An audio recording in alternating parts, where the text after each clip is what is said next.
সপ্তাহব্যাপী টানা বৃষ্টিতে টেকনাফে প্রায় 50টি গ্রাম প্লাবিত হয়েছে। এতে অর্ধলক্ষ মানুষ এখন পানিবন্দী হয়ে পড়েছে।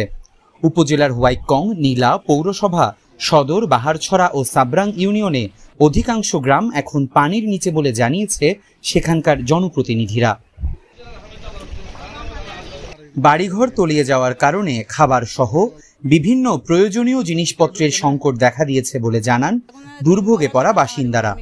এখানে তো মনে করেন এলাকাতে অনেক গরিব লোকেরা বসবাস করে, কিন্তু ওরা ঘুমাইতেও পারতেছে না, খেতেও পারতেছে না, এই অবস্থায় আছে আর কি। এখন আমাদের স্কুল ছাত্রীরা, মাদ্রাসা ছাত্রীরা স্কুলে মাদ্রাসা যেতে পারতেছে না। এই পানির বিষাক্ত হওয়ার কারণে আমাদের অ্যালার্জি হচ্ছে, আমাদের বিভিন্ন রোগ জীবাণু ছড়া যাচ্ছে।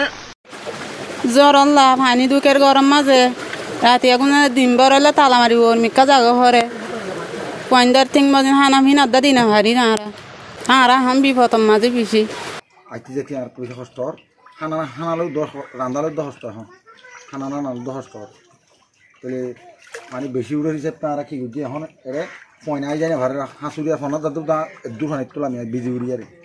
এর মধ্যে দুর্যোগ কবলিত এলাকা পরিদর্শনে এসেছেন জেলা প্রশাসক মোহাম্মদ সালাউদ্দিন। এ সময় তাকে আশ্রয় কেন্দ্রের ঠাঁই নেয়াদের মাঝে ত্রাণ বিতরণ করতে দেখা গেছে।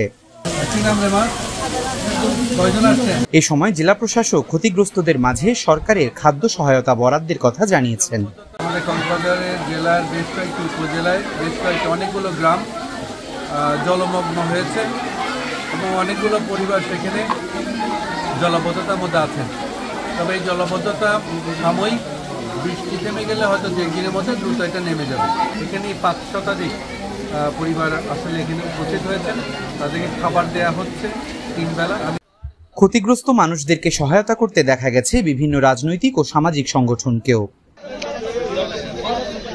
বৃষ্টি থামলে কিছু গ্রামে পানি নামতে শুরু করছে জানিয়ে টেকনাফ উপজেলা প্রশাসন জানিয়েছে তারা ক্ষতিগ্রস্তদের বিষয়ে সার্বক্ষণিক খোঁজ খবর রাখছেন। News desk, TTN।